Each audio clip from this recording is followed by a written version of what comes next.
Hi everybody, welcome to Aimee Nolte Music. I've been so lucky to have some really great teachers ever since I was young. I've also seen some teachers at camps and festivals and on the internet as well that kind of turn me off, and I'll tell you why. I don't claim to be a great teacher by any means. I haven't even spent very much of my life teaching. Most of the time I'm practicing and writing and performing, but I know one thing, and I learned it early on from my own teachers, and it's don't show off for your students. I was thinking about a time in high school where the band director was actually a drummer. That was his main instrument. And our drummer was always, in jazz band, always trying to get the director to show off. He was always saying, "I know you're really good. Why don't you just show me what you mean?" And he would never do it. Or he would say, "You take a solo, show me how I should solo."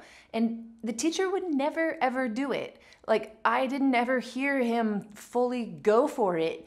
I mean, he'd sit down once in a while and show a thing or two, but I never heard what he could really do. I just started kind of thinking about it, and it hit me. The reason that my high school teacher never showed what he could do was to make the kid feel like they were the ones that mattered, not him. As soon as he would have sat down and just, gotten all buddy rich up in our faces, that's the second that all of a sudden it becomes about him. And the last thing I would ever want to do to an eager, exciting, willing student is to make them feel less than, or like I'm never gonna be as good as that. I had a student recently who wanted me to know that her teacher was the greatest improviser she had ever heard. And she just kind of went on and on about how amazing of an improviser her teacher was. The first thing that came across my mind, of course I didn't say it to her, but was, why did he ever show you that? She didn't tell me what a great teacher he was. She just told me what a great player he was. That was troubling to me. I also know that when you show somebody how it's done, let me show you how it's done. They don't get the hands-on experience that they need in order to be able to do it themselves. I was asking my family at the dinner table last night if they've ever had a teacher who doesn't explain but rather shows. And my daughter said that her calculus teacher is like this. She said that sometimes she'll ask a question and he'll go to the board and say, "Oh, that's easy." And then he'll just start writing and he'll do, whatever equations really super fast. And then say, "It's just the fundamental theory of calculus." I have no idea what that means. But she's left feeling more confused than she was before she even asked the question. I also got an answer from my youngest son, Louis, who's in the 7th grade. Louis said that his teacher will often go to the board, explain a concept really fast, turn around, tell the class how easy that was, and then say, "Everybody gets it, right?" First of all, why would a teacher ever say, "Oh, that's easy"? Are you trying to make the kid feel dumb? You succeeded.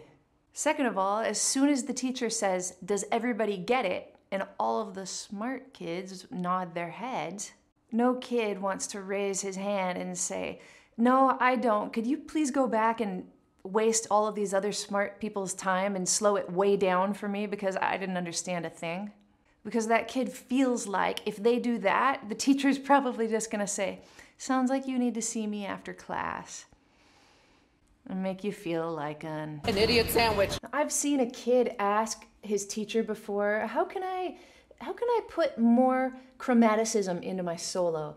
And I've seen the teacher say, "Oh, well, you just need to use enclosures. You do it like this." And then what happens is that the teacher goes into some kind of crazy jamming trance where they can't even remember that they were teaching anything, and they just get so into what they're doing that they go on for like a minute.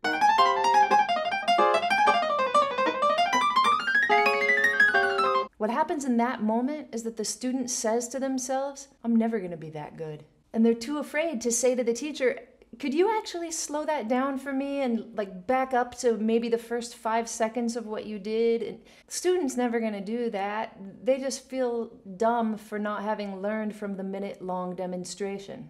Recently, my 85-year-old neighbor got an iPad and asked me to come over and help her to learn how to work it. And she said the main thing she wanted to do was to play solitaire. I thought that was awesome. So I put the iPad in her hands and I never touched it. I just said, okay, this button on the top turns it on. Okay, now this is called the home button. What you're gonna do is press it. Anyway, I walked her through only how to play solitaire. That was the thing she wanted to do. And I never touched the iPad because I know what it's like to have somebody be the one touching the thing that you're confused about. Like when I went to Best Buy to buy my MacBook Pro and I'd been using PCs my whole life, the lady was like, oh, look, you can toggle between screens, and she's using 3 fingers, and she's using 2 fingers, and she's using her hand like this, and then like this, and then she's using the touch bar up on the top, and she's just showing me all the neat things that the computer can do, but really in my mind, I'm going, oh my gosh, slow down, lady, you're not gonna make a sale. Luckily, I had the courage to just say, all right, I'm gonna be able to learn this at home later, and I did. But for that second, I mean, she just full on intimidated me. It wasn't helpful at all. She should have put my hand on that little tracky pad and told me what to do. Like, then I could have been like, wow, I can do this.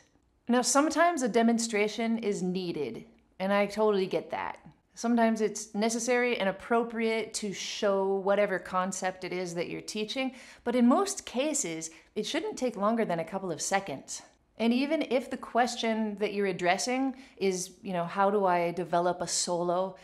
Why not just put on a recording of some master, to show how they did it instead of showing what you would do?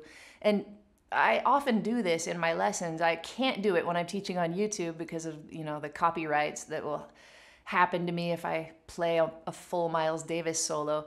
6 or 7 seconds is all I'm ever allowed to show on YouTube, but I wish that I could show full solos and we could talk about them in depth. In fact, my classical piano teacher did that when I was a kid. Any new piece that I learned, he would give me a tape of someone famous playing it and tell me I had to listen to it all week and then copy them. My main point here today is that you shouldn't aim to be the teacher that your student is in awe of. You should aim to be the teacher that makes the student in awe of what they just learned from you. Now, if your student wants to come to your concert or your gig and see what you do, like when you're in your element, that's absolutely appropriate. But when it's lesson time, it's all about that student, that person that just wants to learn to make music, who is paying you for the next 45 minutes to make it all about them.